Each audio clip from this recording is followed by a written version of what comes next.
1863 May മാസം 20-ാം തീയതി ബാറ്റിൽ ക്രീക്കിൽ ശബത്തേറിയൻ മൂവ്മെൻറ്റിലുള്ള 20 പേർ കൂടിയിരിക്കും.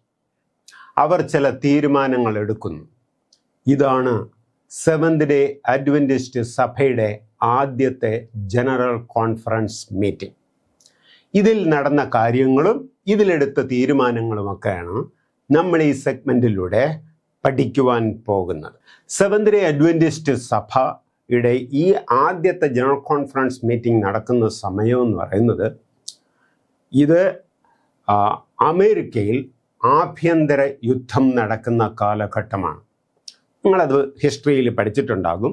1861 മുതൽ 1865 വരെ എബ്രഹാം ലിങ്കൻ അടിമത്വം നിർത്തലാക്കുന്നത് ആ സമയം വരെയും അവിടെ ആഭ്യന്തര കലഹം നടക്കുകയായിരുന്നു. ഈ ആഭ്യന്തര കലഹം നടക്കുമ്പോഴാണ് സെവൻത് ഡേ അഡ്വെൻറ്റിസ്റ്റ് സഭയുടെ ആദ്യത്തെ ജനറൽ കോൺഫറൻസ് മീറ്റിംഗ് നടക്കുന്നത്. സെവൻത് ഡേ അഡ്വെൻറ്റിസ്റ്റ് സഭയെന്ന് പറയുന്നത് മറ്റ് ചില സഭകളെപ്പോലെ ഓരോ സ്ഥലത്തും ഓരോ ഏരിയയിലും അവർക്കിഷ്ടമുള്ള പ്രോഗ്രാം ഒന്നും നടക്കാൻ പറ്റത്തില്ല. ഇത് ഭാഷകൾക്കതീതമായിട്ട് നിറങ്ങൾ, അതായത് വർണ്ണം, മഞ്ഞ മനുഷ്യനും റോസ് മനുഷ്യനും കറുത്ത മനുഷ്യനും അങ്ങനെ വർണ്ണഭേദമില്ലാതെ ജാതിഭേദമില്ലാതെ ഈ ലോകത്തിൽ എല്ലാം ഒരൊറ്റ അഡ്മിനിസ്ട്രേഷനിൽ പോകുന്നതായ ഒരു സഭയാണ് സെവൻത് ഡേ അഡ്വെൻറ്റിസ്റ്റ് സഭ.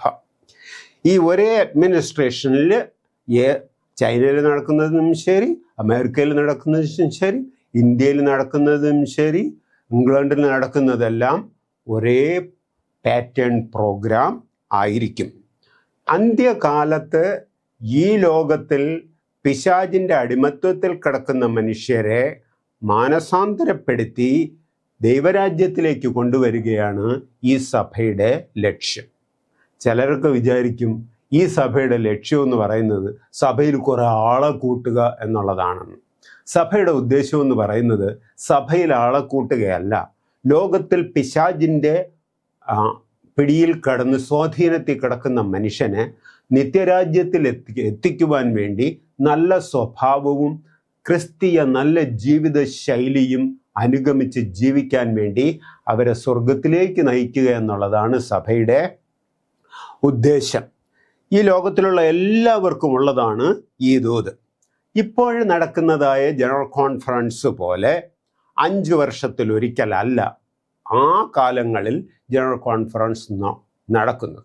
ഇപ്പോഴത്തെ ജനറൽ കോൺഫറൻസിലാണെങ്കിൽ 165 രാജ്യങ്ങളിൽ നിന്നുള്ള പ്രതിനിധികൾ ഉണ്ടാകും.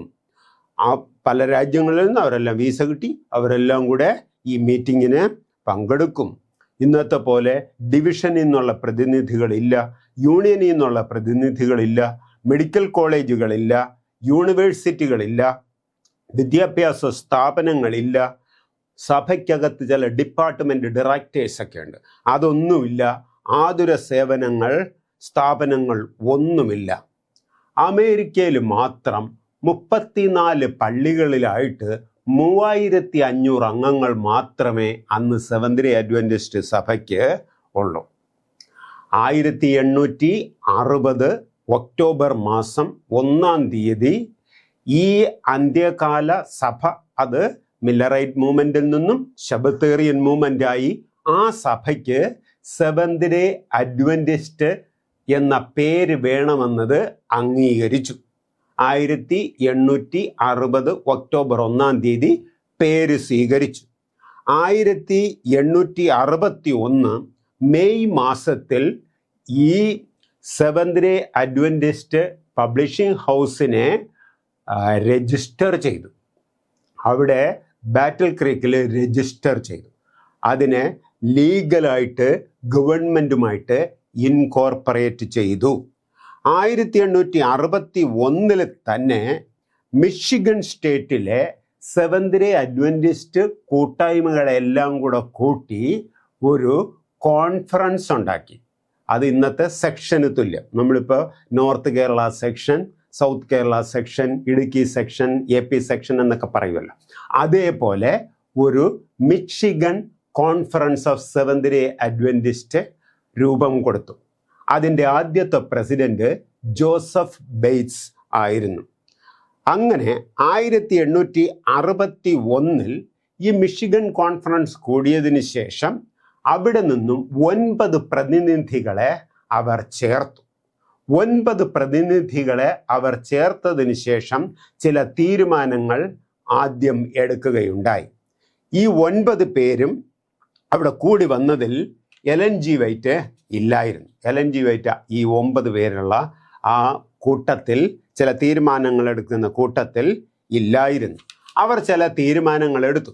അവരെടുത്ത തീരുമാനം, ഒന്നാമത്തെ തീരുമാനം, സെവന്ത് ഡേ അഡ്വന്റിസ്റ്റ് സഭ എങ്ങനെ പ്രവർത്തിക്കണം. അതായത് ചൈനയിലുള്ളവർ ഒരു വഴിക്ക്, ഇന്ത്യയിലുള്ളവർ ഒരു വഴിക്ക്, ലണ്ടനിലുള്ളവർ ഒരു വഴിക്ക്, അങ്ങനെയൊന്നും മാറ്റാനും പാടില്ല. സഭയ്ക്ക് ഒരു പ്രത്യേക ശൈലി വേണം. ശാബത്ത് സ്കൂൾ വേണം, അതിന് എന്തൊക്കെ പ്രോഗ്രാം വേണം, ദിവ്യാരാധന വേണം, അതിനെന്തൊക്കെ പ്രോഗ്രാം വേണം. അങ്ങനെ ആ സഭയ്ക്ക് ഇപ്രകാരം ഒരു നടപടിക്രമം വേണം എന്നവർ തീരുമാനിച്ചു. അതിനുശേഷം രണ്ടാമത്തെ തീരുമാനം, ലോകത്തിൽ എവിടെയെങ്കിലും സെവന്ത് ഡേ അഡ്വന്റിസ്റ്റ് സഭ ഇപ്രകാരം രൂപം കൊള്ളുകയാണെങ്കിൽ ആ സഭകളെല്ലാം ഇതേ പാറ്റേൺ തന്നെ ഫോളോ ചെയ്യണം. ഇതുപോലത്തെ അവിടെ എല്ലാ സെവന്ത് ഡേ സഭകൾക്കും ഒരേപോലെ മാത്രമേ പ്രവർത്തിക്കാൻ പാടുള്ളൂ. മൂന്നാമത് അവർ എടുത്ത തീരുമാനം എന്ന് പറയുന്നത്, സെവന്ത് ഡേ അഡ്വന്റിസ്റ്റ് സഭയിൽ ആരെങ്കിലും ഓഫറിങ് കൊണ്ടിട്ടാൽ, അതായത് കാണിക്ക, സ്തോത്ര കാണിക്കുക എന്നൊക്കെ പറയും, അതുകൊണ്ടിട്ടാൽ അതിന് വ്യക്തമായ റെക്കോർഡ് എഴുതി സൂക്ഷിക്കണം. ഇപ്പം റെസീറ്റ് എഴുതി കൊടുക്കും പോലത്തെ റെസീറ്റ് അന്നില്ലായിരുന്നു. അതുകൊണ്ട് അവരൊരു ബുക്കിൽ ഇതൊക്കെ എഴുതി സൂക്ഷിക്കണം. അത് മൂന്നാമത്തെ തീരുമാനം. നാലാമത്തെ അവരെടുത്ത തീരുമാനം എന്ന് പറയുന്നത്, ആരെങ്കിലും അന്ന് ജോലി തേടി അങ്ങോട്ടും ഇങ്ങോട്ടുമൊക്കെ സ്ഥലം മാറിപ്പോകും. അങ്ങനെ ഒരു സ്ഥലത്ത് നിന്നും വേറൊരു സ്ഥലത്തേക്ക് മാറിപ്പോയാൽ ഈ സഭയിലുള്ള അംഗത്വം പുതിയ പോകുന്ന സ്ഥലത്തേക്കുള്ള ആ പള്ളിയിലേക്ക് മെമ്പർഷിപ്പ് മാറ്റണം. അതിനെ അംഗത്വം മാറ്റണം എന്ന് പറയും. അങ്ങനെ അംഗത്വം മാറ്റി അദ്ദേഹത്തിൻ്റെ മെമ്പർഷിപ്പ് ഇന്ന സഭയിൽ നിന്ന് ഇവിടെ മാറ്റിക്കൊണ്ട് വന്നതാണെന്ന് അവിടെ എഴുതി വെക്കണം. അതേപോലെ മെമ്പർഷിപ്പ് അയക്കുന്ന സഭയിൽ ഇന്ന സഭയിലേക്ക് അംഗത്വം മാറ്റിയിരിക്കുന്നുവെന്ന് എഴുതി വെക്കണം. ആ തീരുമാനമെടുത്തു. പിന്നെ അവരെടുത്ത തീരുമാനം, ഈ അന്ത്യകാല സഭ ദൈവകൽപ്പന അനുസരിക്കണം, യേശുവിലുള്ള വിശ്വാസം കാത്തുകൊള്ളണം. പിന്നെ അവരെടുത്ത തീരുമാനം, സെവന്ത് ഡേ അഡ്വന്റിസ്റ്റ് സഭകളിലും പ്രസ്ഥാനങ്ങളിലും സേവനം ചെയ്യുന്ന, ജോലി ചെയ്യുന്ന എല്ലാവർക്കും ഒരു റെമ്യൂണറേഷൻ കൊടുക്കണം. അതായത് ഒരു ശമ്പള വ്യവസ്ഥ. കാരണം അതുവരെ കാശൊന്നും ഇല്ലല്ലോ അവർക്ക്, വളരെ തുച്ഛമായ കാശ് മാത്രമേ കിട്ടുള്ളൂ. അത് വേറൊരു സംഭവത്തിൽ പറയാം, എങ്ങനെയാണ് ഈ സഭയ്ക്ക് കാശ് കൊണ്ടുവരാൻ വേണ്ടി, അതായത് ഒരു സിസ്റ്റമാറ്റിക് ബെനവലൻറ്റ് എന്ന് പറയുന്നതായ ഒരു പ്രോഗ്രാം ഉണ്ടാക്കി. അത് JN ആൻഡ്രൂസ് ഉണ്ടാക്കിയതാണ്. അതിനാണ് സിസ്റ്റർ ബെറ്റ്സി എന്ന് അന്നവർ വിളിച്ചിരുന്നത്. ഇതൊരു സ്ത്രീയുടെ പേരൊന്നും അല്ല കേട്ടോ. അതായത് പള്ളിയിൽ കൊണ്ടുവന്ന ഓഫറിങ്ങിനെയാണ് അവർ പറയുന്നത്. അങ്ങനെ 1861 ഇപ്രകാരമുള്ള തീരുമാനങ്ങൾ എടുത്തു. അവർ പിരിഞ്ഞു. 1862 മിഷിഗൺ കോൺഫറൻസ് കൂടുമ്പോൾ അവർ വേറെ ഒരു തീരുമാനം കൂടെ എടുത്തു. 1862 മിഷിഗനിലെ ഞങ്ങൾ കോൺഫറൻസ് കൂടുമ്പോൾ അടുത്ത വർഷം നമ്മൾ കൂടാൻ പോകുന്ന മീറ്റിങ്ങിൽ മറ്റ് സഭയുടെ, സെവന്ത് ഡേ സഭയുടെ പ്രതിനിധികളെ കൂടെ വിളിക്കാം. അങ്ങനെ അവർ സർക്കുലർ അയച്ചു. സർക്കുലർ അയച്ചപ്പോൾ അന്ന് അമേരിക്കയിലെ 7 സ്റ്റേറ്റുകളിൽ സെവന്ത് ഡേ സഭകളുണ്ട്. പബ്ലിഷിംഗ് ഹൗസും മിഷിഗണിലൊക്കെ ഉണ്ട്. അപ്പോൾ അവർ പറഞ്ഞു, മറ്റുള്ള പ്രതിനിധികളും കൂടെ നമ്മുടെ അടുത്ത കോൺഫറൻസിന് വരട്ടെ. അപ്പോൾ അന്ന് 7 സ്റ്റേറ്റുകളിൽ പ്രവർത്തനമുള്ളത് Michigan, Iowa, Illinois, Minnesota, New York, Ohio, Vermont. ഈ 7 സ്റ്റേറ്റുകളിൽ സെവന്ത് ഡേ അഡ്വന്റിസ്റ്റ് സഭയുടെ പ്രവർത്തനങ്ങളുണ്ട്. ഈ 7 പേർക്കും അവർ സർക്കുലർ അയച്ചു. ഞങ്ങൾ 1863 ഒഫീഷ്യൽ മീറ്റിംഗ് മെയ് മാസം 20 മുതൽ 23 വരെ നടക്കും. അത് ജനറൽ കോൺഫറൻസ് ആയിട്ട് കണക്കാക്കും. അതിന് നിങ്ങൾ പ്രതിനിധികളെ അയക്കണം. ബെർമണ്ടിൽ നിന്നും അവർ പ്രതിനിധികളെ അയച്ചില്ല. ബെർമണ്ടിൽ നിന്നും പ്രതിനിധികളെ അയക്കാതെ ഇരുന്നതുകൊണ്ട് ബാക്കി 6 സ്റ്റേറ്റിൽ നിന്നും മാത്രമേ പ്രതിനിധികൾ വന്നിരുന്നുള്ളൂ. Michigan, Iowa, Illinois, Minnesota, New York, Ohio. ഇത്രയിൽ നിന്നും പ്രതിനിധികളും സഭയുടെ അംഗങ്ങളിൽ നിന്നുള്ള പ്രതിനിധികളും അവിടെ വന്നു. 1863 മെയ് മാസം 20-ാം തീയതി അവിടെ കൂടി. ടോട്ടൽ ഡെലിഗേറ്റ്സ് 20 പേര്. 10 ഇനി വീണ്ടും 10, 20 പേരാണ് ആദ്യത്തെ ജനറൽ കോൺഫറൻസിലെ കൂടിയ അംഗസംഖ്യ. ഇപ്പോഴത്തെ പോലെ വർക്കിംഗ് പോളിസി ഇല്ല, ചർച്ച് മാനുവൽ ഇല്ല, മാനുവൽ ഫോർ മിനിസ്റ്റേഴ്സ് ഇല്ല, ബൈബിൾ ഡോക്ട്രിൻ പ്രിന്റ് ചെയ്തിട്ടില്ല. ഇങ്ങനെയുള്ള കാര്യങ്ങളൊന്നും അന്ന് ഇല്ലായിരുന്നു. ഇവർ കൂടി ചില തീരുമാനങ്ങൾ എടുത്തു. ഒന്നാമത്തെ തീരുമാനം, നോമിനേഷൻ കമ്മിറ്റി കൂടണം. നോമിനേഷൻ നടന്നിട്ട് നമ്മൾ ജനറൽ കോൺഫറൻസിന് പ്രസിഡന്റിനെ എടുക്കണം, ജനറൽ കോൺഫറൻസിന് സെക്രട്ടറിയെ എടുക്കണം, ജനറൽ കോൺഫറൻസിന് ട്രഷററെ എടുക്കണം. ഈ 3 പേരുമാണ് ഓഫീസേഴ്സ്. അത് മാത്രമല്ല, സഭയ്ക്ക് 3 തലങ്ങളുണ്ടായിരിക്കണം. ഇന്നെന്തൊക്കെയുണ്ട്? ഇന്ന് സഭയുണ്ട്, സർക്കിളുകളുണ്ട്, പിന്നെ സെക്ഷനുണ്ട്, യൂണിയനുണ്ട്, ഡിവിഷനുണ്ട്, ജനറൽ കോൺഫറൻസ് ഉണ്ട്. അന്ന് ഇതൊന്നുമില്ല. അന്ന് സഭ first level, second level conference എന്ന് വെച്ചാൽ സെക്ഷൻ, പിന്നെ ജനറൽ കോൺഫറൻസ്. ഇത് മാത്രമേ ഉള്ളൂ. അപ്പോൾ ഈ ജനറൽ കോൺഫറൻസ് നോമിനേഷൻ കമ്മിറ്റി എടുത്തത്. ഈ ജനറൽ കോൺഫറൻസിന് പ്രസിഡന്റ് വേണം, സെക്രട്ടറി വേണം, ട്രഷറർ വേണം. സഭയ്ക്ക് 3 തലങ്ങൾ വേണം. ലോക്കൽ സഭ വേണം, കോൺഫറൻസ് വേണം, അതുപോലെ ജനറൽ കോൺഫറൻസും വേണം. പിന്നെ സെറ്റിംഗ് അപ്പ് ഓഫ് ക്രെഡൻഷ്യൽസ്, യോഗ്യതാപത്രം. നിങ്ങൾ എന്തൊക്കെ ചെയ്യണം എന്നൊക്കെ ചെയ്യണമെന്നുള്ള തീരുമാനങ്ങൾ എടുക്കണം. അതുപോലെ തന്നെ ജനറൽ കോൺഫറൻസിന് നിയമസംഹിത ഉണ്ടാക്കണം, കോൺസ്റ്റിറ്റ്യൂഷണൽ ലാസ് ഉണ്ടാക്കണം. ജനറൽ കോൺഫറൻസിന് കോൺസ്റ്റിറ്റ്യൂഷണൽ ലാസ് ഉണ്ടാക്കണം. അതുപോലെ തന്നെ സ്റ്റേറ്റ് കോൺഫറൻസ് ഓരോ സെക്ഷനും എങ്ങനെ പ്രവർത്തിക്കണം എന്നുള്ളതായ ഒരു കോൺസ്റ്റിറ്റ്യൂഷൻ ഉണ്ടാക്കണം. ഇതെല്ലാം അന്നെടുത്ത തീരുമാനങ്ങളാണ്. അപ്പോൾ ആദ്യമായിട്ട് ഈ തീരുമാനങ്ങളൊക്കെ നടപ്പിൽ വരുത്തണമെങ്കിൽ ആദ്യം പ്രസിഡന്റ്, സെക്രട്ടറി, ട്രഷറെ തിരഞ്ഞെടുത്താലേ പറ്റുള്ളൂ. എന്തിനും ഒരു നേതാവ് വേണമല്ലോ. നേതാവില്ലാതെ കാര്യം നടക്കത്തില്ല. അല്ലെങ്കിൽ 100 പേര് കൂടി അവർക്ക് എല്ലാവർക്കും അഭിപ്രായം അങ്ങോട്ടും ഇങ്ങോട്ടും ഒക്കെ ആയിപ്പോവും. അതുകൊണ്ട് ലീഡറെ തിരഞ്ഞെടുക്കാൻ തന്നെ തീരുമാനിച്ചു. ഈ സെവന്ത് ഡേ അഡ്വന്റിസ്റ്റ് സഭയിലുള്ളവരെല്ലാം മറ്റു സഭയിൽ നിന്നും വന്നവരാണ്. ഇന്ന് നമ്മൾ ചിലരൊക്കെ പറയും പോലെ ഞാൻ മോഡേൺ അഡ്വന്റിസ്റ്റാണ്, ഞാൻ ജന്മനാ സെവന്ത് പറയാൻ അവിടെ ആരുമില്ല. കാരണം ജെയിംസ് വൈറ്റിൻ്റെ മക്കളെ വേണമെങ്കിൽ പറയാമായിരിക്കും. ഇവർ രണ്ടും സെവന്ത് ഡേയിലായതിനു ശേഷം ജനിച്ച മക്കളായതുകൊണ്ട് ആയിരിക്കാം. അതും 1860 സെവന്ത് ഡേ അഡ്വന്റിസ്റ്റ് സഭയ്ക്ക് പേരിടുന്ന ആ വർഷം തന്നെയാണ് യഥാർത്ഥത്തിൽ ജെയിംസ് വൈറ്റിൻ്റെയും എലൻ ജി വൈറ്റിൻ്റെയും 4ാമത്തെ മകനായ ഹെർബർട്ട് മരിച്ചു പോകുന്നത്. 1863 അവരുടെ മൂത്ത മകനും 16ാമത്തെ വയസ്സിൽ മരിച്ചുപോയി. അപ്പോൾ അവർക്ക് മാത്രമേ, അല്ലെങ്കിൽ ബാക്കിയുള്ള 2 മക്കൾക്ക് മാത്രമേ അന്നത്തെ ബോൺ അഡ്വന്റിസ്റ്റ് എന്ന് പറയാൻ സാധ്യതയുള്ളൂ. ബാക്കി ആരും ബോൺ അഡ്വന്റിസ്റ്റ് അല്ല, പള്ളിയിലേക്ക് വന്ന് ചേർന്നവരാണ്. അപ്പോൾ സഭയിൽ തെരഞ്ഞെടുപ്പ് നടക്കണം. സെവന്ത് ഡേ അഡ്വന്റിസ്റ്റ് സഭയുടെ ആദ്യത്തെ ജനറൽ കോൺഫറൻസിൽ ആദ്യത്തെ പ്രസിഡന്റായിട്ട് തിരഞ്ഞെടുക്കണം.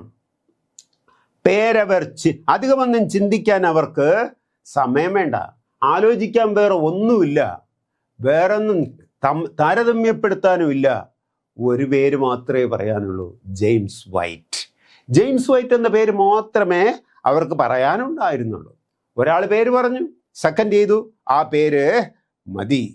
പക്ഷെ ജെയിംസ് വൈറ്റിനേക്കാൾ ചില കൂടുതൽ ശക്തിയോടെ പ്രവർത്തനം കാഴ്ചവെച്ച പലരും അന്നുണ്ടായിരുന്നു കേട്ടോ. അന്ന് അവരുടെ കൂടെ ഉണ്ടായിരുന്നതിൽ ഏറ്റവും വലിയ പ്രസംഗികൻ എന്ന് പറയുന്നത് ജെ.എൻ. ലഗ്ബറോയാണ്. ജോൺ നോർട്ടൺ ലഗ്ബറോ എന്ന് പറയും, അദ്ദേഹമാണ്. പക്ഷേ അദ്ദേഹത്തിൻ്റെ പേരല്ല പറഞ്ഞത്. ഇനി അന്നത്തെ ഏറ്റവും ഈ സെവന്ത് ഡേ അഡ്വന്റിസ്റ്റ് സഭയിൽ അന്നുണ്ടായിരുന്നല്ലോ ഏറ്റവും ബുദ്ധിമാൻ എന്ന് പറയുന്നത് ജെ.എൻ. ആൻഡ്രൂസ് ആണ്. ജോൺ നെവിൻ ആൻഡ്രൂസ് എന്ന് പറയും, അദ്ദേഹമാണ്. അദ്ദേഹത്തിനാണെങ്കിൽ ബൈബിളിലെ പുതിയ നിയമം മുഴുവൻ കാണാതെ അറിയാമായിരുന്നു. അങ്ങനെ ഏത് നിയമസംഹിതകൾ ഉണ്ടാക്കുന്നതും ശബദ് എപ്പോൾ മുതൽ എപ്പോൾ വരെ ആയിരിക്കണം, ഓഫറിങ് എടുക്കേണ്ട മാർഗം ബൈബിളിൽ നിന്ന് കണ്ടുപിടിച്ചത്, ഇങ്ങനെയുള്ളതെല്ലാം കണ്ടുപിടിച്ചത് ജെ.എൻ. ആൻഡ്രൂസ് ആണ്. പക്ഷേ ജെ.എൻ. ആൻഡ്രൂസും അവിടെ ഉണ്ട്. പിന്നെ എഴുത്തുകാരിലും എഡിറ്ററിലും ഏറ്റവും അന്നുണ്ടായിരുന്ന കേമൻ എന്ന് പറയുന്നത് ഉറായ സ്മിത്ത് ആണ്. വളരെ ചെറുപ്പത്തിലെ പബ്ലിഷിംഗ് ഹൗസിൽ വന്ന് ജോലി ആരംഭിച്ചതായ ഉറായ സ്മിത്ത്, അദ്ദേഹത്തിൻ്റെ പേരുണ്ട്. കിട്ടിയ ധനം മുഴുവൻ 1827 $11,000, അത് ഭയങ്കര തുകയാണ്. ആ തുക മുഴുവൻ ഈ ശബത്തേറിയൻ മൂവ്മെന്റിന് വേണ്ടി ചെലവഴിച്ചതായ ഒരു വ്യക്തിയുണ്ട്, ജോസഫ് ബെയ്റ്റ്സ്. അങ്ങനെ അതുണ്ട്. സ്പിരിറ്റ് ഓഫ് പ്രോഫസി ലഭിക്കുന്ന എൽ.എൻ.ജി. വൈറ്റ് ഉണ്ട്, പക്ഷെ അധികം വിദ്യാഭ്യാസമൊന്നുമില്ല. ഇവരെല്ലാം ഉണ്ടെങ്കിലും ജെയിംസ് വൈറ്റിന് തുല്യം ജെയിംസ് വൈറ്റ് മാത്രം. വേറെ ഒരു പേരും പറയാനോ വേറൊന്നും അഭിപ്രായം പറയാനോ പേരില്ല. വേറെ ആരും ഒന്നും പറഞ്ഞില്ല. അപ്പോൾ ജെയിംസ് വൈറ്റ് പറഞ്ഞു, എൻ്റെ പേര് പിൻവലിക്കണം, എനിക്ക് പ്രസിഡന്റ് ആകാൻ പറ്റില്ല. ജെയിംസ് വൈറ്റ് എഴുതിട്ട് അദ്ദേഹത്തിൻ്റെ പേര് മൂവ് ചെയ്തപ്പോൾ പറയുകയാണ്, എൻ്റെ പേര് പിൻവലിക്കണം. അതെന്താ? അപ്പോൾ ജെയിംസ് വൈറ്റ് പറഞ്ഞു, ഞാനാണ് ഈ സഭയ്ക്ക് പബ്ലിഷിംഗ് ഹൗസ് ആദ്യം ഉണ്ടാക്കിയത്, ഞാനാണ് ഈ സഭയ്ക്ക് പേര് വേണമെന്ന് ശാഠ്യം പിടിച്ച് പേര് കിട്ടിയത്, ഞാനാണ് ഈ സഭയെ രജിസ്റ്റർ ചെയ്യിച്ചത്, ലീഗലായിട്ട് ഇൻകോർപ്പറേറ്റ് ചെയ്യിച്ചത്. ഇതൊക്കെ ഞാൻ ചെയ്തതുകൊണ്ട് ഞാൻ പ്രസിഡന്റ് ആകാൻ വേണ്ടിയാണ് ഇതൊക്കെ ചെയ്തതെന്ന് ആൾക്കാർ ആരോപണം ഉയർത്തും, അതുകൊണ്ട് എനിക്ക് പ്രസിഡന്റ് ആകണ്ട എന്ന് ജെയിംസ് വൈറ്റ് പറഞ്ഞു. അപ്പോൾ അവിടെ ഇരുന്ന ഒരു ഡെലിഗേറ്റ് പറഞ്ഞു, അത് സാരമില്ല, നമ്മൾ ഈ ലോകത്തിൽ എന്ത് ചെയ്താലും അതിനെക്കുറിച്ച് ആരോപണങ്ങൾ ഉണ്ടാകും. നിങ്ങൾ എത്ര നല്ലവനായി പ്രവർത്തിച്ചാലും ആരോപണങ്ങൾ ഉണ്ടാകും എന്നുള്ളതിന് ഒരു സംശയവുമില്ല. ആരോപണങ്ങൾ ഉണ്ടാകും, അത് സാരമില്ല, അങ്ങ് തന്നെ പ്രസിഡന്റ് ആകണമെന്ന് പറഞ്ഞു. പക്ഷെ ജെയിംസ് വൈറ്റിൻ്റെ വാക്കുകൾ വളരെ ശക്തമായിരുന്നു. അദ്ദേഹം പറഞ്ഞു, നോ, എൻ്റെ പേര് പിൻവലിച്ചേ മതിയാകൂ, ഒരിക്കലും എനിക്ക് ഇതിൻ്റെ പ്രസിഡന്റ് ആകാനായിട്ട് സാധിക്കുകയില്ല. ആ പേര് പിൻവലിച്ചു, ജെയിംസിൻ്റെ പേര് പിൻവലിച്ചു. ഇനി ആരാ? അന്ന് GC president, general conference seventh day Adventist സഭയുടെ ആദ്യത്തെ GC പ്രസിഡന്റായിട്ട് തിരഞ്ഞെടുക്കാൻ വേറെ ഏത് പേര് ഉണ്ട്? അടുത്ത പേര് പറഞ്ഞത് വെർം. അദ്ദേഹത്തിൻ്റെ പേര് ജോൺ ബയ്യിങ്ടൺ എന്നാണ്. ജോൺ ബയ്യിങ്ടൺ. ഈ ജോൺ ബയ്യിങ്ടൻ്റെ പേര് പറയേണ്ട കാരണം, ഇദ്ദേഹം ന്യൂയോർക്കിനടുത്ത് വെർമണ്ടിൽ ജനിച്ചതായ ഒരു മനുഷ്യനാണ്. അദ്ദേഹത്തിൻ്റെ പപ്പ പട്ടാളക്കാരനാണ്, ജസ്റ്റസ് എന്ന് പറയും, പട്ടാളക്കാരനായിരുന്നു. അവർ മെതഡിസ്റ്റ് എപ്പിസ്കോപ്പൽ സഭയിലായിരുന്നു, അതിൻ്റെ പ്രവർത്തനത്തിലൊക്കെ ആയിരുന്നു. 1844 മില്ലറൈറ്റ് മൂവ്മെൻറ്റിൽ ചേർന്ന് യേശുക്രിസ്തു വരുമെന്ന് വിശ്വസിക്കുന്ന ആ ഗ്രൂപ്പിൻ്റെ പാഠങ്ങൾ കേട്ടിട്ട് അത് ഇദ്ദേഹത്തിന് ഇഷ്ടപ്പെട്ടില്ല. ജോൺ ബയ്യിങ്ടന് ഇഷ്ടപ്പെട്ടില്ല. അദ്ദേഹം മെതഡിസ്റ്റിൻ്റെ ഒരു സുവിശേഷകൻ, മിനിസ്റ്ററായിട്ട് സേവനമനുഷ്ഠിച്ചു. അദ്ദേഹത്തിന് വിവാഹം നടത്താൻ അനുവാദമുണ്ട്, ചൈൽഡ് ഡെഡിക്കേഷൻ നടത്താൻ അനുവാദമുണ്ട്, മരിച്ചവരെ അടക്കം ചെയ്യാൻ അനുവാദമുള്ള ഒരു മെതഡിസ്റ്റ് മിനിസ്റ്റർ ആയിരുന്നു. പക്ഷെ 1852 ഇദ്ദേഹം ജെയിംസ് വൈറ്റിൻ്റെ റോച്ചെസ്റ്ററിലെ പ്രസ്സിൽ നിന്നും പബ്ലിഷ് ചെയ്യുന്ന റിവ്യൂ ആൻഡ് ഹെറാൾഡ് എന്ന് പറയുന്നതായ ഒരു പേപ്പർ വായിച്ചു. പേപ്പർ വായിച്ചപ്പോൾ അയ്യോ, ശബദാണല്ലോ സത്യം എന്ന് അദ്ദേഹം പഠിച്ചതിന് ശേഷം ശബത്തേറിയൻ മൂവ്മെൻറ്റിലെ അംഗമായി അദ്ദേഹം പ്രവർത്തിച്ചു. ഇതിനു മുമ്പ് അദ്ദേഹത്തിൻ്റെ സ്വന്തം കാശ് കൊണ്ട് ന്യൂയോർക്കിലെ മൊറേലി എന്ന് പറയുന്ന സ്ഥലത്ത് ഒരു സഭ സ്ഥാപിച്ചിട്ടുണ്ട്. പിന്നെ അതിനുശേഷം ബക്സ് ബ്രിഡ്ജിൽ വന്ന് താമസിക്കുമ്പോൾ അവിടെ ഈ ശബത്തേറിയൻ മൂവ്മെൻറ്റുകാർക്ക് വേണ്ടിയും അദ്ദേഹത്തിൻ്റെ സ്ഥലത്ത് അദ്ദേഹത്തിൻ്റെ കാശ് കൊണ്ട് അദ്ദേഹം സഭ സ്ഥാപിച്ചിട്ടുണ്ട്. അങ്ങനെ ഈ ജോൺ ബയിങ്ടനെ ഇദ്ദേഹം ശബത്തേറിയൻ മൂവ്മെൻറ്റിൽ ഒരു ആക്റ്റീവ് പ്രവർത്തകനായതുകൊണ്ട് 1858 ജെയിംസ് വൈറ്റ് പറഞ്ഞു, നീ ബക്സ് ബ്രിഡ്ജിൽ ഇരിക്കുന്നതിനേക്കാൾ നീ ബാറ്റിൽ ക്രീക്കിൽ വന്ന് ഞങ്ങളുടെ കൂടെ പ്രവർത്തിക്കുന്നതാണ് നല്ലതെന്ന് പറഞ്ഞ് ക്ഷണിച്ചു കൊണ്ടുവന്നതായ മനുഷ്യനാണ് ജോൺ ബയിങ്ടൺ. ഈ ജോൺ ബയിങ്ടൻ്റെ പേര് പറഞ്ഞപ്പോൾ ആരും എതിർത്തില്ല. ജെയിംസ് വൈറ്റിന് പറ്റില്ല എന്ന് പറഞ്ഞപ്പോൾ അദ്ദേഹത്തെ തന്നെ ജനറൽ കോൺഫറൻസിൻ്റെ ആദ്യത്തെ പ്രസിഡൻ്റായിട്ട് തിരഞ്ഞെടുത്തു. 65 വയസ്സുള്ള ജോൺ ബയിങ്ടൺ ആണ് സെവന്ത് ഡേ അഡ്വന്റിസ്റ്റ് സഭയുടെ ജനറൽ കോൺഫറൻസിൻ്റെ ആദ്യത്തെ പ്രസിഡന്റ്. ഇനി ആരെയാ തിരഞ്ഞെടുക്കേണ്ടേ? Executive secretary. ആദ്യത്തെ ജനറൽ കോൺഫറൻസിൻ്റെ എക്സിക്യൂട്ടീവ് സെക്രട്ടറി ആയിട്ടുള്ള ആദ്യമായിട്ട് ആ പേര് മൂവ് ചെയ്തു. ഉറായ സ്മിത്ത് മതിയെന്ന് പറഞ്ഞു. ആരാണ് ഉറായ സ്മിത്ത്? 1832 മെയ് 3 ന്യൂ ഹാംഷെയറിലെ വിൽട്ടൺ എന്ന സ്ഥലത്ത് ജനിച്ച മനുഷ്യനാണ്. വളരെ ചെറുപ്പത്തിൽ തന്നെ അദ്ദേഹത്തിൻ്റെ ഇടതുകാലിന് ഇൻഫെക്ഷൻ ഉണ്ടാകുകയും ഇടതുകാൽ മുറിച്ചു കളയുകയും ചെയ്തു. പിന്നെ അദ്ദേഹം എന്നിട്ടും പഠിച്ചു. ഭയങ്കര ബുദ്ധിമാനും എഴുത്തുകാരനും.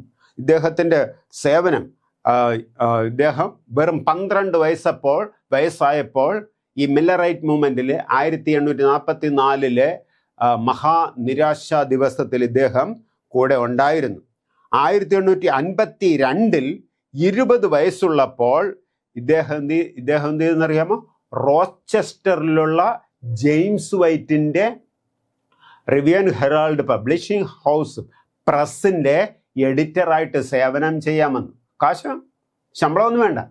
അന്ന് ഉരുളക്കിഴങ്ങിന് കാശില്ലല്ലോ അവർക്ക്. അതുകൊണ്ട് ഉരുളക്കിഴങ്ങ് മേടിക്കാൻ കാശില്ലാത്തത് കൊണ്ട് ടെർണിപ്പ് പുഴുങ്ങി തിന്നു, ബീൻസ് പുഴുങ്ങി ഉപ്പിട്ട് തിന്നു. രാപ്പകലില്ലാതെ രാത്രി ചിലപ്പോൾ ആ പ്രസിൽ കിടന്ന് ഉറങ്ങിയിട്ട് സേവനം ചെയ്തു. ഇദ്ദേഹത്തിന് ഒരു പെങ്ങളും ഉണ്ടായിരുന്നേ, ആനി സ്മിത്ത് എന്നാണ് അവളുടെ പേര്. അവളും വളരെ ചെറുപ്പത്തിൽ തന്നെ അവളുടെ ഒത്തിരി പാട്ടുകൾ പാട്ടുപുസ്തകത്തിലുണ്ട്. പാട്ടെഴുതുമായിരുന്നു, എഡിറ്റ് ചെയ്യുമായിരുന്നു, എല്ലാം ചെയ്യുമായിരുന്നു. പക്ഷേ ആനി സ്മിത്ത് 27ാമത്തെ വയസ്സിൽ മരിച്ചുപോയി. ഈ ഉറായ സ്മിത്ത് എന്ത് ചെയ്യുമെന്നറിയാമോ? ഇദ്ദേഹത്തിൻ്റെ പേര് പറയാൻ വേറെ വല്ല കാരണങ്ങളുണ്ട്. 1856 റോച്ചസ്റ്ററിൽ നിന്ന് 1855 ഡിസംബറിൽ റോച്ചസ്റ്ററിൽ നിന്നും ഈ റിവ്യൂ ആൻഡ് ഹെറാൾഡ് എന്ന പബ്ലിഷിംഗ് ഹൗസ് ബാറ്റിൽ ക്രീക്കിലേക്ക് മാറ്റുമ്പോൾ അവിടുത്തെ ചീഫ് എഡിറ്ററായിട്ട് നിയമിച്ചത് ഇദ്ദേഹത്തെയാണ്, ഉറായ സ്മിത്ത്. 23 വയസ്സുള്ള ചീഫ് എഡിറ്റർ. അപ്പോൾ അദ്ദേഹത്തിൻ്റെ കഴിവ് എന്തൊക്കെ ഉണ്ടെന്ന് മനസ്സിലാക്കിക്കൊള്ളണം.